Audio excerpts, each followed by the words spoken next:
My dear and esteemed viewer, winter is coming. Winter is coming, and society experiences a catalyst that shocks everyone out of an individualized stupor. Suddenly, focus is shifted on a national level. This focus shifts attention from internal, national problems to outer, world problems. World problems that were once ignored by the people in this country come to the forefront. It's as if a collective mind turns its attention to what is going on outside this country. Many things happen after the catalyst. People feel as if society itself is cracking at the seams. Our government can't solve the simplest problem, nor can the individual seem to solve the simplest problem. The vision of the future turns dark. There's a sector of society that can see this and can see what is happening. They start to talk of the doom that is ahead, and they try to warn others. This sector of society is clever when it comes to societal problems. They understand better than the other generations that there is a terrible event coming. They see reality for what it is. Furthermore, there are some older members of society that also sense the problem. They are the people who are now over 62 years of age. And this is coming from the perspective of 2003. So 19, 20 years later, now they're 82 years of age, roughly. They know they've seen something or felt something like this before, but just can't place it. They just can't quite place it. If they do know what it is they are sensing, they really don't want to talk about it. They know it's futile. They know because they lived through it once before. They're the only generation that experiences a crisis in their youth. Then again, when they are reaching and fully occupying old age. These people were born from 1925, 1942 era. They're the silent generation. And they have a lot to offer us during this time, as does the dying GI generation, born between 1901 and 1924. What about those people who see reality like no others? That generation was born from 1961 to 1981. I myself was born in 1969. Count myself among Generation X. They are the Generation X, the Gen X. This divisional boundary issues on what year Gen X started being born and what year Boomers stopped being born do not concern me. I know where they started and ended. 7 years of generational study have provided the answer. This is an issue I do not wish to debate or discuss in this book. Let's save generational boundaries for another time and get back to winter. To put winter into context, let's start with spring. We need to go back to the VJ Day in 1945. That was the start of spring, and it lasted until JFK's assassination in 1963. This specific era, 1945 to 1963, is given a name to aid in identifying this particular spring. It's called the American High. Labeling this era with a name is important because there have been many spring eras in American history. The first spring was called the Tudor Renaissance, and it lasted from 1487 to 1517. There were 5 more spring eras after that, leading up to the last spring, the American High. We all know the cycle of the seasons: spring, summer, fall, and winter. This analogy helps identify what Strauss and Howe call turnings. Below is a list of the definitions that Strauss and Howe created. They are listed as season, turning, and turning name, respectively. I think it's wise that I share my screen with you, my dear and esteemed viewer. If you're taking notes.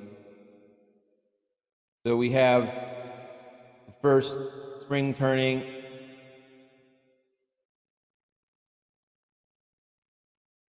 awakening, unraveling, crisis.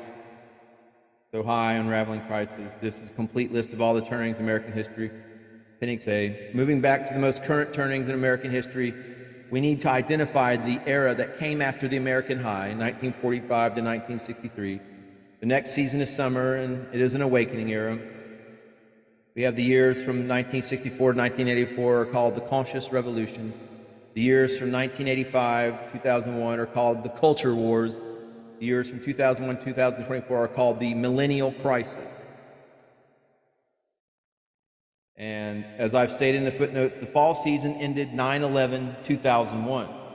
The events of 9/11 are what Strauss and Howe would define as a catalyst. A catalyst can define the boundaries between seasons. Therefore, I believe that winter has begun.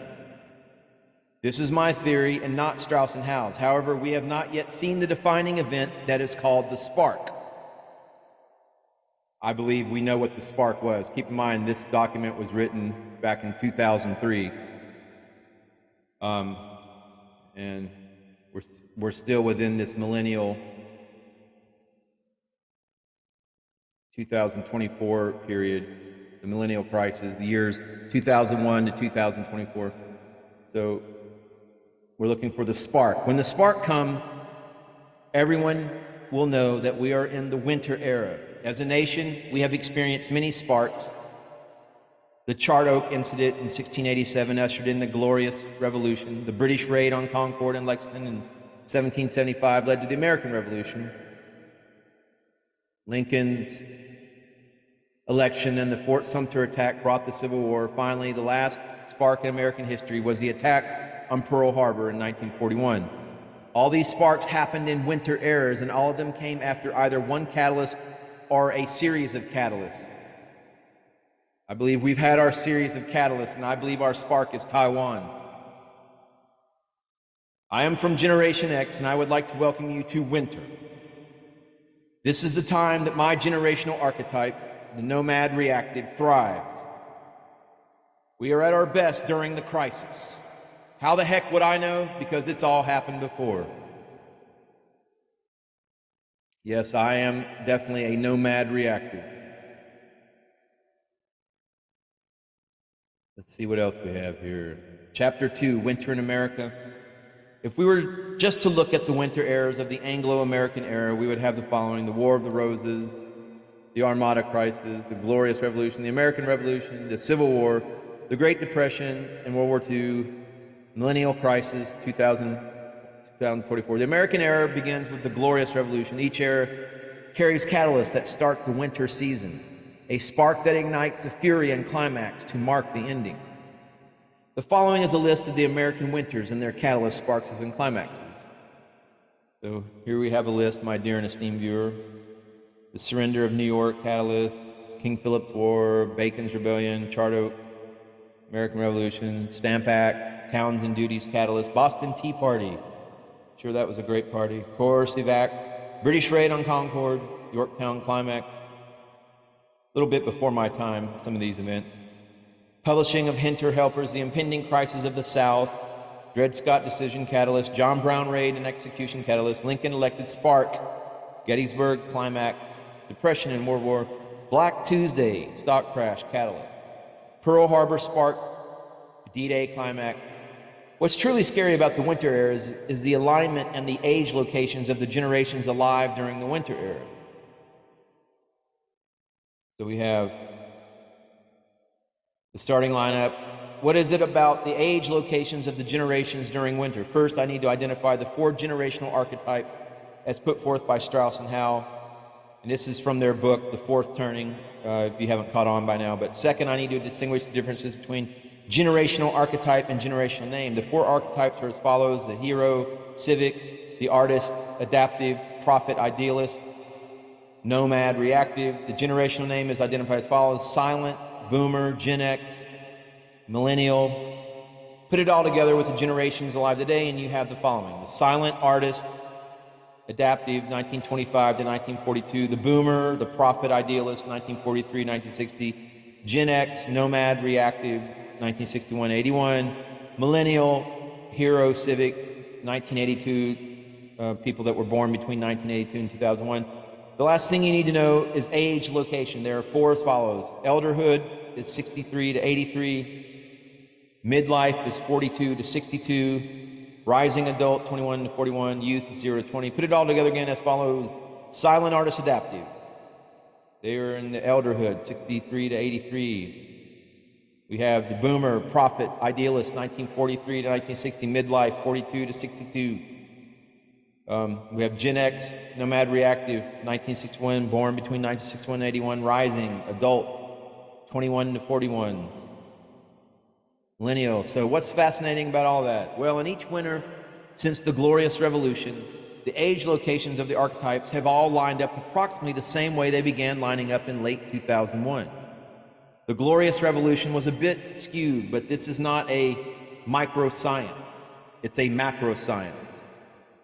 Listed below is the generational name, archetype, and collective age location of the generations alive during a specific winter era. We have Glorious Revolution, the Puritan, the Idealist, that age, Cavalier, Reactive, 27 to 60, Glorious, Civic, American Revolution, 1773, 1789, Enlightenment, Adaptive, Awakening, Idealist. Those are the different age groups and the archetype they fall align with according to their age groups. And everything is, kind of skewed and the baseline moved according to the numerology of the Gregorian calendar, which we know is a false calendar, a false way of reckoning time. We should be under the Mayan 13-moon, 28-day calendar, which I believe beginning tomorrow we're going to be. We're going to be. At least I am. If you're going to be under the 13-moon Mayan 28-day calendar, I want you to hit that subscribe button. Hit the thumbs up, show your support for the Mayan way of reckoning time. So, yeah, these are a lot of numbers and whatnot, but, you get the point. Different ages, how they line up, and sort of a generational archetype, if you will. And let's see what else is said here. Give me liberty or give me death. America feels like it's unraveling. That quote is the first line of the book, The Fourth Turning, which I mentioned earlier by Strauss and Howe. Furthermore, the quote was written in 1997 when the book was published. How prophetic. That line reached out and grabbed me, drew me into the book. Is what induced me to spend years dissecting Strauss and Howe's work. Why? Because it's exactly how I felt at the time. America was unraveling. Since 1997, what's changed about that statement? We are still unraveling. Keep in mind that he wrote this in 2003, so here we are, 2022. We are still unraveling, but that is fading fast. We are leaving the unraveling era, otherwise known as fall. We have entered winter, also known as a crisis era. Feelings and moods are changing on a collective level. Is the Great Reset the spark?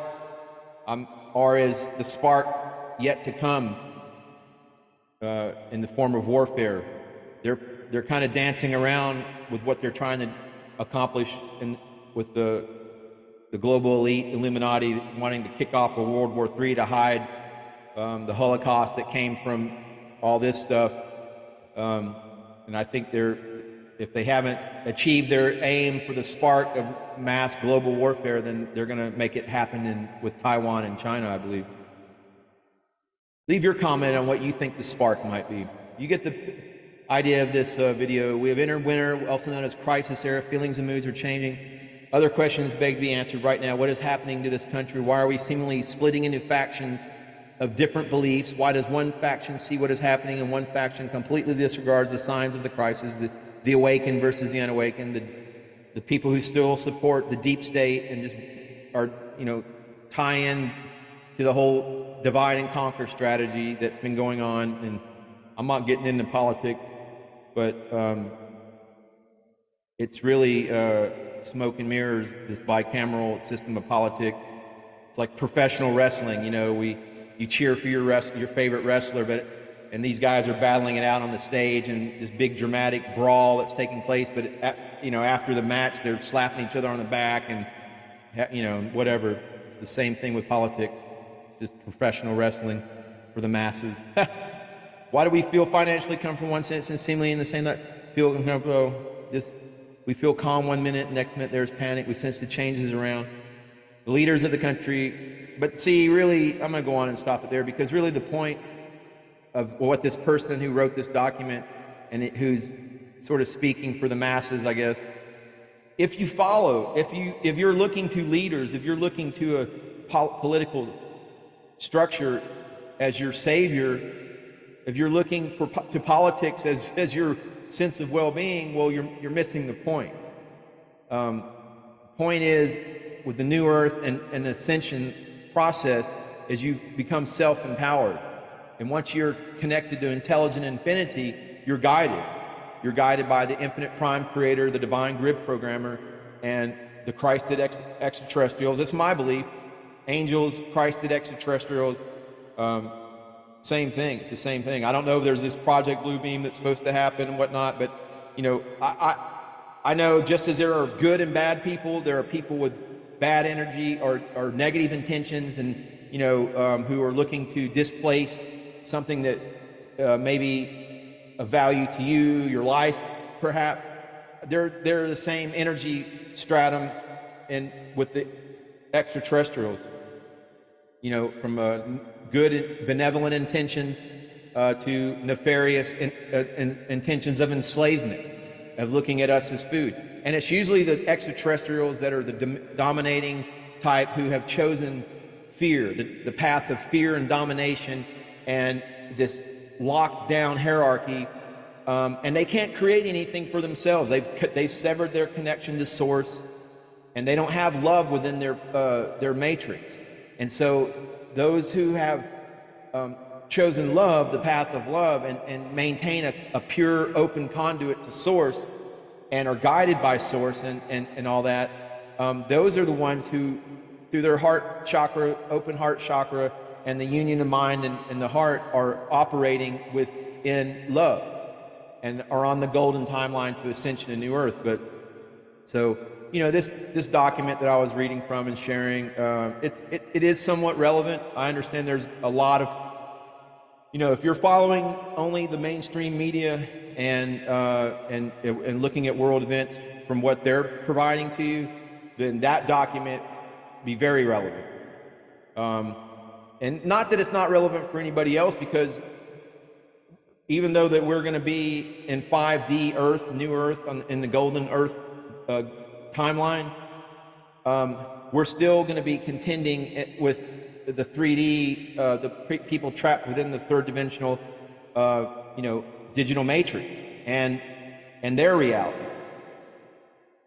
But for all I know, come tomorrow or the 25th, some dramatic event could happen, and this channel may be blasted. I don't know. I may be out in space or under the ocean somewhere. I don't know. I mean, I'm hoping that I've been, doing the inner work, the inner spiritual work, to raise my energies, to transcend duality. And so I'm just trying to take it easy, and hey, Jesus Christ is just all right with me. So is the Buddha. So are the many bodhisattvas, the Gautama Buddha. So are the many, the deities, and just anything that is from any culture. All the people that have leveraged their spiritual technology and risen above the divide and conquer mentality that the elites have used to basically farm this world, farm the energy of anxiety, fear, and confusion. And so, if something crazy happens tomorrow, well, I don't know. But right now, here in this moment, I know that I feel a contentment and a happiness and a sense of just wonder at being alive. In fact, Einstein, there's a quote where Einstein says that, his understanding of God was, and in Einstein's own words, he says he was retarded mentally, and that he didn't, at a later age in life is when he began to understand what other people, what they meant by God. And his idea of God was a sense of wonder at being alive and how the universe worked and trying to figure it out. And that was the way he worshiped the Creator. And I believe that's a valid method to worship the Creator, the infinite prime creator, the divine grid programmer. is just to keep your sense of wonder and gratitude at being alive. I mean, the sunset this morning is beautiful. Granted, there may be some dark days ahead coming in winter, you know, there may be some, but I promise you, no matter what physical little 3D circumstance you may find yourself in, that the Creator will provide, and if you keep your conduit open to the Creator, you will be guided and you will be protected.